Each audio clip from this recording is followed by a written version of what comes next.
Hop, we got Wallwriter says the satanic verses incident is one of the greatest dilemmas in Islam since the Quran confirms that it occurred and thus proves he's a false prophet. Central, what are your thoughts? Yeah, so the problem with that is David tried to use that as an argument. Again, the issue here is none of these quote unquote satanic verses actually go trace back to any of the companions of the prophet. So you said Ibn Abbas was a companion. Yeah. Yeah, I have seven sources on the satanic verses from Ibn Abbas. Yeah, we can have a debate on that if you'd like. Happy to do so. No problem. Set it up, James.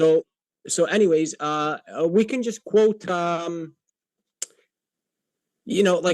it's funny because David said, according to Muhammad, not a single eyewitness report.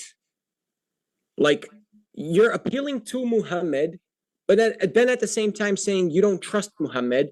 You're literally in a paradox of your own in your head. It's kind of funny. But I can just appeal to Orientalist Sean Anthony that says the story is false. And then I can quote your prophet saying it's true. Can you? So do you believe in what Muhammad says now? You're talking about two very different things. Are you accepting the words of Muhammad? Because Muhammad when Muhammad said, "I've fabricated things against God and have imputed to him things which he has not spoken," I totally believe him there. That's called the principle of embarrassment. Why would Muhammad say that if it weren't true? Can you prove it sahih? If you want to debate it, yeah, there are multiple. There are sahih narrations. Dude, read the book. Read the book. It's all in here. There are multiple sahih narrations. No, the hadith, the one you're quoting right now. Can you prove it sahih? Oh, that one? No, it's history about Tabari. If you want to throw Tabari under the bus, if you want to throw Ibn Abbas under the bus, it's Tabari hujjah on me. If you want to throw all your guys under the bus and say all of this is made up, think about what you're saying. Think about what you're saying. There are 50 sources, 50 Muslim sources on the satanic verses.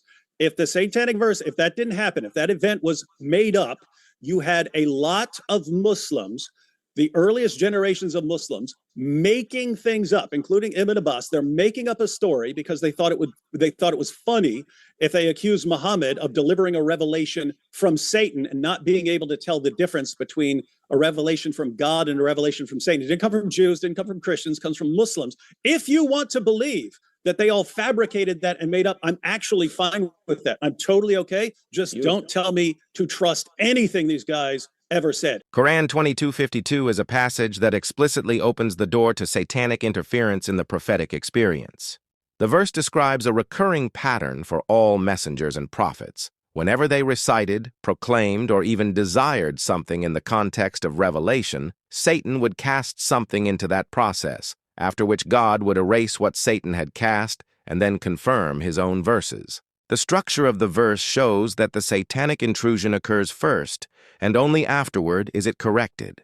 In this way, the Quran itself affirms that such moments of vulnerability are not only possible, but form a repeated pattern in the history of prophethood according to Islam. The interpretation of early Islam aligns closely with this reading. Classical exegetes such as al-Tabari, al-Baghawi, and al-Qurtubi, along with the earliest biographers like Ibn Ishaq and al-Waqidi, directly connected this verse to the event known as the Satanic Verses, when Muhammad uttered statements that were understood as revelation, but were later declared to be satanic insertions. For Muslims of the 1st and 2nd centuries, this story was not considered impossible or faith-destroying. They saw it as a concrete example of the Quran 22:52 pattern. The denial of this account only emerged much later, when Sunni theology began emphasizing the doctrine of Isma, the belief that a prophet cannot slip in any way during the transmission of revelation.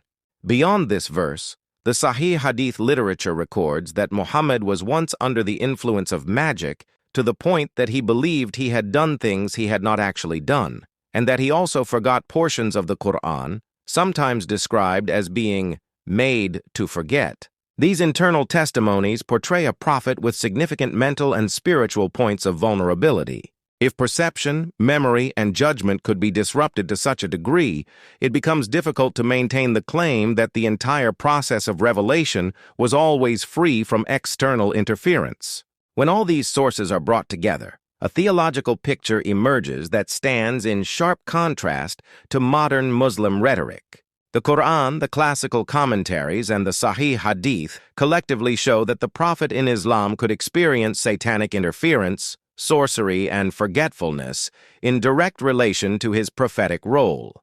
The challenge, therefore, does not arise from external criticism, but from Islam's own internal witness. Early Muslim scholars recorded these events without hesitation, while later generations attempted to deny or reinterpret them in order to preserve a doctrinal ideal of prophetic perfection. If they fabricated things like that, then who can trust any of these guys? David, remember you asked me earlier not to quote Ibn Abbas, to actually quote my Quran? Okay, chapter 26. If he contradicts the Quran. Look, you said Satan brought it down, satanic verses, etc., etc. Okay, chapter 26, verse 210. Quote, "It was not the devils who brought this Quran down." There you go. Yeah, the position of the Quran is that the Quran is from God. The satanic verses were from Satan, fabricated by Muhammad, according to Muhammad. That's why Allah says he took them out.